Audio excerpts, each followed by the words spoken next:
السلام علیکم گائز، کیسے ہیں آپ سب لوگ؟ ویلکم بیک ٹو مائی اندر ویڈیو۔ اور یہ ویڈیو تھوڑی سیریس ہونے والی ہے۔ سیریس اس طرح کہ یار اتنے دنوں بعد میں نے ویڈیو بنائی ہے، اور اس کی ایک ہی وجہ ہے کہ جو میری اب چینل ہے وہ ڈاؤن فال ہو رہا ہے، کیونکہ میں نے اتنے دنوں سے ویڈیو نہیں ڈالی تھی۔ وہ آج آپ سے میسیج کرنا ہے کہ یار جو میں آپ سے آج دینی بارے میں بات کرنا چاہتا ہوں۔ دیکھیں یار، ہمارا دین کا سب سے پہلا رکن کیا ہے؟ نماز۔ تو یہی بات ہے کہ آپ نے نماز نہیں چھوڑنی، نماز پڑھنی ہے۔ آپ جب ہمارے پیارے نبی صلی اللہ علیہ آلہ وصحبہ وسلم اس دنیا سے جا رہے تھے، انہوں نے جاتے ہوئے اپنے یہی بات کہی تھی کہ اے میری امت، نماز نہ چھوڑنا، نماز نہ چھوڑنا، نماز نہ چھوڑنا۔ اور جو بندہ نماز نہیں پڑھتا اس کی زندگی نحوست والی ہے۔ سیریسلی آپ دیکھیں کہ جو بندے نماز نہیں پڑھتے ان کی زندگی کیا ہے؟ کچھ بھی نہیں ہے، ان کی زندگی نحوست والی ہے، ایک دم بکواس ہے۔ میں کہتا ہوں تھوڑی زندگی تے لعنت ہے، لعنت تھوڑے جمن والے آتے۔ یہ کہنا چاہتا ہوں میں ان لوگوں کو۔ اور آپ صلی اللہ علیہ وسلم نے ایک اور دفعہ کہا تھا، آپ صلی اللہ علیہ وسلم نے کہا تھا کہ جو لوگ نماز نہیں پڑھتے، میرا دل کرتا ہے کہ میں ان کے گھر میں آگ لگا دوں۔ آپ صلی اللہ علیہ وسلم جب زندہ تھے تو آپ صلی اللہ علیہ وسلم نے کہا تھا کہ میرا من کرتا ہے کہ جو نماز نہیں پڑھتا اس کے گھر میں آگ لگا دوں، لیکن میں آگ نہیں لگاتا کیونکہ مجھے اس کے بچوں بیویوں کا خیال رہتا ہے، ان کی قدر ہے مجھے، ورنہ میں اس گھر کو آگ لگا دوں جس میں ایک مسلمان نماز نہیں پڑھتا۔ دیکھو یار، گناہ ہم سب سے ہوتے ہیں، گناہ تو ہوتے رہتے ہیں۔ گناہ اللہ تعالیٰ ہمیں آزماتا ہے۔ اگر ہم گناہ کر کے اللہ سے سچی توبہ کر لیں کہ یا اللہ پاک تو میرا خالق و مالک ہے، یا اللہ پاک میں تیری نعمتوں سے راضی ہوں، یا اللہ پاک تو بھی مجھ سے راضی ہو جا، تو شاید اللہ ہم سے راضی ہو جائے۔ تو اسی لیے میرے دوستوں، نماز پر گہری توجہ درکار رکھیں اپنی، اور نماز کو پکڑ کے رکھ لیں۔ اور ایک اور بات، بے نمازی کو قبر اس طرح جکڑے گی کہ اس کی پسلیاں آپس میں پست ہو جائیں گی، مل جائیں گی۔ تو سوچو وہ کیا منظر ہوگا تمہارے لیے کہ تم یوں ہو رہے ہو۔ اور ابھی میں پنکھا بند کر کے ویڈیو بنا رہا ہوں اور میں دکھا رہا ہوں، مجھے پسینے دیکھو مجھے کتنے آ رہے ہیں۔ تو یہ اس چیز کا ہے کہ سوچو جہنم کی گرمی اس سے کتنی زیادہ ہوگی۔ نماز اسلام کا پہلا رکن ہے، اسی وجہ سے آپ سے سب سے پہلا سوال ہی نماز کا ہوگا۔ تو سوچو، نماز میں اگر کوئی بندہ یوں کر لے کہ وہ نماز ہی نہ پڑھے، تو سوچو جب وہ پل صراط پر سے گزرے گا تو وہ جب جہنم میں گر جائے گا، جہنم میں تو اس سے بھی زیادہ گرمی ہوگی یار، پھر تم کیا کرو گے؟ یہ دیکھو یار، مجھے یہ دیکھو،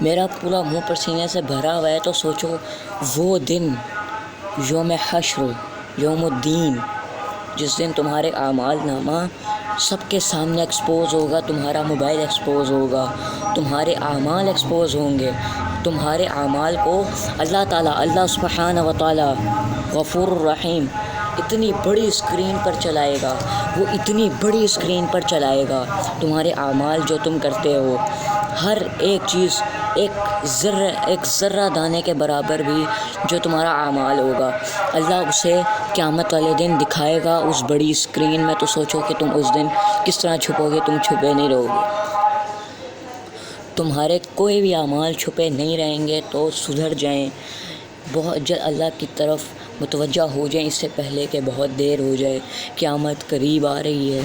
تو اللہ سے ڈرو، تم نہیں جانتے اللہ کا عذاب کتنا زیادہ ہے۔ قرآن کے اندر اللہ تعالیٰ نے جتنا رحمت کا ذکر کیا ہے، اس سے کہیں زیادہ اپنے عذاب سے ہمیں ڈرایا ہے کہ ڈر جاؤ، ڈر جاؤ، ڈر جاؤ، لیکن ہم ڈرتے ہی نہیں ہیں۔ کیوں؟ کیونکہ ہم نے جہنم نہیں دیکھی ہوئی، جہنم کی گرمی سے ہم ناواقف ہیں۔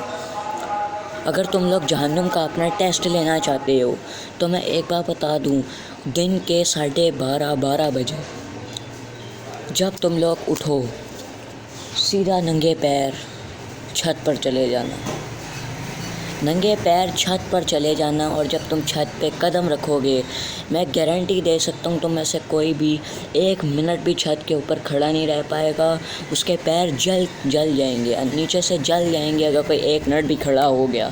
تو سوچو قیامت والے دن کیا ہوگا، کتنی گرمی ہوگی۔ ابھی سورج ہم سے لاکھوں میل دور ہے تو سوچو اتنی گرمی ہے، 40 سینٹی گریڈ ہے۔ قیامت والے دن تو وہ ہم سے کچھ ہی کلومیٹر دور ہوگا۔ اس دن سوچو کتنی گرمی ہوگی، اس دن سوچو کس طرح پسینے آ رہے ہوں گے تمہیں، اس دن سوچو تم خود کو کس طرح بچاؤ گے، اس دن سوچو کہ تم کیا کرو گے، اس دن سوچو کہ تمہیں کون بچانے والا ہوگا، اس دن سوچو کہ تمہیں کون بچائے گا۔ اس دن کو یاد کرو، اس دن کو یاد کرو۔ اور یہ چیز میں تمہیں بتا رہا ہوں، گارنٹی دے رہا ہوں کہ تم اگر نماز نہیں پڑھتے تو ایک بات بتا دوں، میں نے ایک ویڈیو دیکھ رہا تھا، اس میں مولانا نے کہہ رہے تھے، پتہ نہیں وہ کن کا بات بتا رہے تھے، کن کی روایت سے فرما رہے تھے، انہوں نے کہا تھا کہ انہوں نے فرمایا کہ بے نمازی کو مسلمانوں کے قبرستان میں نہ دفنا ہو۔ تو سوچو جو بے نمازی ہے اسے مسلمانوں کے قبرستان میں دفنانے کی اجازت بھی نہیں ہے۔ اور کسی کے مرنے کا غم تو چھوٹا غم ہے، نماز چھوٹنے کا غم تو بہت بڑا غم ہے۔ اور اسلام اور کفر کے بیچ میں صرف اور صرف تمہارا نماز کا فرق ہے، نماز کا۔ آج میری یہ باتیں نصیحت تم یاد کر لو، تمہیں نہیں پتہ وہ قیامت کی گرمی کتنی خطرناک ہے، جہنم کی آگ سے ڈرو۔ اور تم ابھی ٹیسٹ لے لو، 1 منٹ کے لیے اپنے ہاتھ کو آگ پر رکھ کے دیکھ لو، 1 منٹ کے لیے تمہارا ہاتھ جل جائے گا، ٹھیک ہے۔ اور پھر اگر جہنم کا سب سے اوپر والا درجہ یا سب سے کم لیول اگر اس کی ایک چنگاری ہماری دنیا پر خدا نخواستہ پڑ گئی، ایک بھی اگر پڑ جاتی ہے چنگاری کتنی سی ہوتی ہے، ایک بھی چنگاری اگر ہماری دنیا پر پڑے، ہماری دنیا تہس نہس تباہ ہو جائے۔ ایسٹرائڈ جہنم کی گرمی، جہنم کی اس چنگاری سے کم ہے۔ ایک نیوکلیئر بومب، ٹیسار بومب جو رشیا کے پاس ہے، نیوکلیئر بومب سے بھی زیادہ گرم جہنم کی چنگاری ہے، اور وہ بھی صرف اتنی سی جہنم کی چنگاری۔ اور جہنم ہر دن بھڑک رہی ہے، وہ کہہ رہی ہے کہ کب انسان آئے گا۔ تو اس لیے سدھر جاؤ مسلمانوں، یہ دور بہت زیادہ قریب ہے جہنم کے۔ تمہیں نہیں معلوم کہ تم جہنم کے کتنے قریب ہو، تمہیں نہیں معلوم کہ کب تمہاری موت ہے، تمہیں نہیں معلوم کہ کب تم نے مر جانا ہے، تمہیں نہیں معلوم کہ تم نے قبر میں کیا کیا عذاب جھیلنا ہے، تمہیں نہیں معلوم۔ ہم سب نے قبر میں عذاب جھیلنا ہے، قبر کا عذاب بہت زیادہ خطرناک ہے، تمہیں نہیں پتہ، تمہیں جہنم کی آگ کا نہیں پتہ، تمہیں اللہ کے عذاب سے ڈرو۔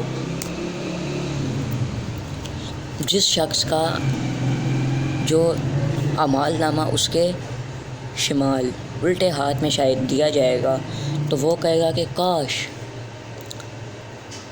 فَأَمَّا مَنْ أُوتِيَ كِتَابَهُ بِشِمَالِهِ فَيَقُولُ يَا لَيْتَنِي لَمْ أُوتَ كِتَابِيَهْ، وہ کہے گا کہ کاش مجھے میرا حساب نامہ نہ دیا جاتا، وَلَمْ أَدْرِ مَا حِسَابِيَهْ، موت میرا کام تمام کر چکی ہوتی اور کاش مجھے میرا اعمال نامہ نہ دیا جاتا، یا لیتہا کانت القاضیہ، کاش میں مٹی ہو چکا ہوتا ان اعمال کو کرنے سے پہلے، ما اغنی انی مالیہ، میرا مال، جو مال و دولت تم جمع کر رہے ہو نا، یہ مال و دولت قیامت والے دن تمہارے ہاتھ میں نہیں ہوگا۔ یہ جو تم سوچ رہے ہو کہ تم محلات بناؤ گے، ٹھیک ہے، قوم سمود کی طرح، قوم عاد کی طرح، ان کا تم نے عذاب نہیں پڑھا تم نے ان کا عذاب۔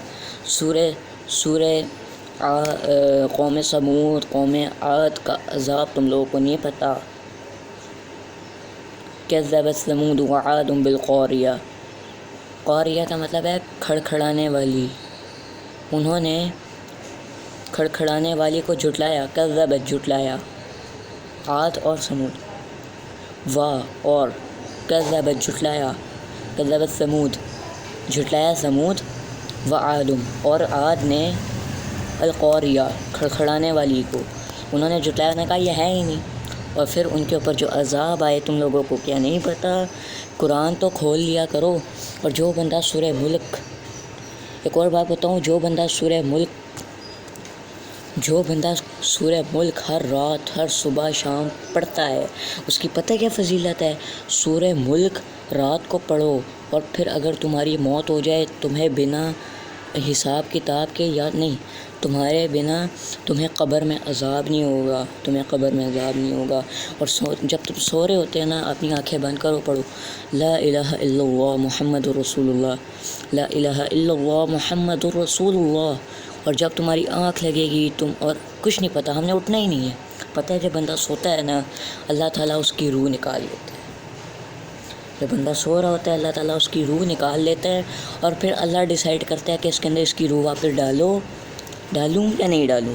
اگر اللہ کہہ دیتا ہے کہ ڈال لو، پھر وہ بندہ صبح اٹھ جاتا ہے، اٹھ کے ہمیں اللہ کا شکر کرنا چاہیے کہ اللہ پاک نے ہمیں زندگی دی، ٹھیک ہے، لیکن اللہ اگر کہہ دے کہ نہیں اس کی روح واپس نہیں جانی، تو وہ بندہ صبح نہیں اٹھتا، پھر وہ قبر میں عذاب جھیلتا ہے، اپنا عذاب جھیلتا ہے۔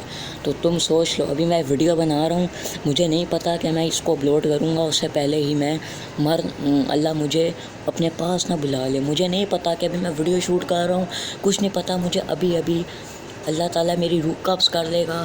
اور تمہیں ایک بات بتاؤں، اگر تمہیں جنوں سے ڈر لگتا ہے تو ایک بات بتاؤں، اس ٹائم میرے ساتھ میرا یہاں پر ایک جن کھڑا ہوا ہے، اس کا نام ہے قرین۔ تمہارے ساتھ ہمیشہ ایک جن ہوتا ہے قرین، تم جہاں پر بھی ہو جن تمہارے ساتھ ہے قرین، جو بالکل تمہارے جیسا ہے، اور قبر میں تمہارے ساتھ آ کے بیٹھے گا، وہ قبر میں تمہارے ساتھ آ کے ہوگا، وہ تمہاری گواہی دے گا کہ تم نے کیا کیا کیا، وہ یہ بتائے گا، اور منکر اور نکیر دو فرشتے بیٹھے ہیں۔ جب بھی تم سوچو نا کہ تم اکیلے ہو، تمہیں کوئی نہیں دیکھ رہا، قرین ہے، منکر نکیر، سب سے بڑی اللہ سبحانہ و تعالیٰ کی ذات تمہیں دیکھ رہی ہے، مجھے دیکھ رہی ہے کہ میں ویڈیو بنا رہا ہوں، تمہیں دیکھ رہی ہے، اس دنیا میں جتنے بشر ہیں، جتنے انسان ہیں، ان کو دیکھ رہی ہے۔ تو سوچو کہ تم کس طرح چھپ سکتے ہو، سوچو ذرا، تم چھپ کس طرح سکتے ہو؟ جو بندہ سورہ ملک پڑھتا ہے نا، قیامت والے دن اگر وہ بندہ ایسا ہوگا کہ ترازو کے اندر اس کا ایسا سمجھے گناہ کا ہے یا ثواب کا ہے، اس کا یوں ہو جاتا ہے، دیکھو یوں نہیں، یوں مطلب گناہ زیادہ بھاری ہیں، ثواب تھوڑے ہلکے ہیں، اور وہ جہنم میں اللہ تعالیٰ اس کو ڈالنے کا آرڈر دے دیتا ہے، لیکن اس ٹائم سورہ ملک جھگڑا کرے گی، یہ دیکھو پسینے سے میں بھر گیا ہوں، اتنی گرمی ہے، تو سوچو قیامت کی گرمی کتنی زیادہ ہوگی، سدھر جاؤ۔ تو سورہ ملک معاہدہ کرے گی، بحث کرے گی اللہ سے کہ اللہ پاک یہ بندہ مجھے پڑھتا تھا، اس بندے نے میرے ساتھ محبت کی ہے، یا اللہ پاک کہ بندہ جہنم میں نہیں جائے گا۔ اللہ کہے گا کہ نہیں یہ جہنم میں جائے گا، تو سورہ ملک کہے گی کہ اللہ اگر یہ جہنم میں جائے گا تو مجھے قرآن سے نکال دو، اور اسی چیز کی وجہ سے اللہ تعالیٰ اسے جہنم کے بجائے جنت میں داخل کرے گا۔ اور تم سوچو کہ تم قرآن نہیں پڑھتے، تم نماز نہیں پڑھتے، تو کیا قرآن تمہاری شکایت نہیں لگائے گا قیامت والے دن؟ قرآن تمہاری شکایت نہیں لگائے گا قیامت والے دن؟ قرآن کیا تمہارے بارے میں گواہی نہیں دے گا کہ تم نے مجھے کھول کر نہیں دیکھا، یا اللہ اس نے بندے نے مجھے کھول کر نہیں دیکھا، یا اللہ پاک اس بندے نے مجھے کھول کر نہیں دیکھا؟ تو سوچو اگر تمہارے ثواب زیادہ ہوئے گناہ، اور اگر قرآن اللہ کے محبوب پر نازل ہونے والی کتاب ہی اگر تمہارے بارے میں کہے کہ اللہ پاک یہ مجھے نہیں پڑھتا تھا، اور سوچو اسی کے بدلے اللہ اگر تمہیں جہنم میں بھیج سکتا ہے، تو سوچو اگر ابھی بھی تمہیں ڈر نہیں نہ لگا تو ایسا سمجھو تمہارے اندر غیرت مر چکی ہے، تم بغیرت ہو۔ اگر ابھی بھی تمہیں ڈر نہیں لگ رہا، اگر ابھی بھی تمہیں ایسا لگ رہا ہے کہ تم نماز نہیں پڑھو گے، کچھ بھی نہیں ہوگا، تو تم بغیرت ہو، تم دنیا کے سب سے بڑے بغیرت ہو، تمہیں پتہ ہی نہیں ہے۔ اور سوچو اگر پتہ ہے پہلے کی جو قومیں ہوتی تھیں ان کے ماتھے پر ان کے گناہ لکھے ہوئے ہوتے تھے، کہ انہوں نے یہ گناہ کیا ہے۔ اور سوچو جس بندے نے جو گناہ کیا ہے اس کے ماتھے پر لکھا ہے، کتنی ضلالت ہے، لیکن اپنے نبی محمد صلی اللہ علیہ وسلم صلی اللہ علیہ وسلم، انہوں نے اللہ سے دعا کی کہ اللہ پاک میری امت کے لیے خیر و عافیت رکھ، تو ہمارے ماتھے پر ہمارے گناہ لکھے ہیں؟ نہیں لکھے ہوئے ہمارے گناہ۔ اللہ اتنا غفور الرحیم ہے، اس نے اپنے حبیب کی وجہ سے ہمارے ماتھے پر ہمارے گناہ نہیں لکھے، ورنہ اس ٹائم ہم کسی کو اپنی شکل دکھانے کے قابل نہ رہیں۔ اس دنیا میں جتنے بھی لوگ ہیں، جتنے بڑے علماء، جتنے بڑے مولانا، ان سب کے ماتھے پہ ان کے اگر گناہ لکھے ہوئے ہوتے تو سوچو وہ ٹی وی پر آتے؟ نہیں۔ موبائل پہ آتے؟ نہیں۔ ویڈیو اپلوڈ کرتے؟ نہیں۔ میرے بھی ماتھے پہ میرے گناہ لکھے ہوتے، میں ویڈیو اپلوڈ کرتا؟ نہیں۔ اس چیز سے تم لوگ سوچ سکتے ہو کہ آج میں کتنی سیریس بات کر رہا ہوں۔ میری اس بات کو تم لوگوں نے اپنے دل پر لو، دماغ پر بٹھاؤ، سوچو وہ اللہ تم سے کتنی محبت کرتا ہے۔ تم اس اللہ سے جو مانگتے ہو تمہیں مل جاتا ہے۔ تم نے کھانا مانگا، تمہیں کھانا مل رہا ہے، الحمدللہ کھانا مل رہا ہے۔ کوئی ایسا دن، اگر نیچے کمنٹ میں الحمدللہ رکھو اگر تم ایک بھی دن بھوکے نہ سوئے ہو۔ کیا تم ایک بھی دن بھوکے سوئے ہو؟ نہیں سوئے، کیونکہ اللہ نے تمہیں اتنا اچھا حلال چیزیں دی ہیں۔ جو لوگ کہتے ہیں نا کہ ہمارے پاس تو اچھا کھانا نہیں ہے، اچھا کھانا کیا نہیں ہے یار تمہارے پاس؟ اللہ نے کتنی نعمتیں دی ہیں۔ اللہ نے، تم لوگ دال چاول کھا سکتے ہو، لوبیا چاول کھا سکتے ہو، بریانی کھا سکتے ہو ذرا، اور گھر کی کھایا کرو، باہر کا نہ کھایا کرو، باہر کا گند ہے، ٹھیک ہے؟ تم لوگ روتے ہو یار زنگر برگر، یار پیزا، یا شورما، دفع کرو یار تم لوگ۔ اب دل کرتا ہے اچھا کھانے کا، اللہ سے دعا کرو اور اپنی امی کو بولو دال چاول بنا کے دیں، لوبیا چاول بنا کے دیں۔ اتنا مزیدار کھانا ہوتا ہے یار، اللہ نے اتنی پیاری پیاری نعمتیں رکھی ہیں۔ اب دیکھو کتنا خوبصورت موسم ہو رہا ہے یار، تم لوگ کیوں نہیں اللہ سے ڈر رہے یار؟ اللہ کا شکر ادا کیا کرو، اللہ کو بولو کرو کہ یا اللہ پاک میں تجھ سے راضی ہوں، تو بھی مجھ سے راضی ہو، اللہ پاک تو بھی مجھ سے راضی ہو جا۔ اور صبح اٹھ کے یہ دعا پڑھا کرو، حسبی اللہ لا الہ الا هو علیہ توکلت وہو علی رب العرش العظیم، کہ اس سے پتہ ہے اس کی کیا فضیلت ہے؟ اللہ تمہارے پورے دن کے کام کا ضامن ہو جاتا ہے، یعنی تمہارا کوئی بھی کام ہوگا وہ کام اللہ خود کروائے گا، تمہیں پتہ بھی نہیں چلے گا کہ تمہارا یہ کام اللہ نے کروا دیا ہے۔ آج تک کی ویڈیو میری یہاں تک کی تھی، اگر تمہیں تھوڑا سا بھی ڈر لگا ہو نا تو پلیز نماز پڑھنا شروع کر دو۔ اللہ حافظ۔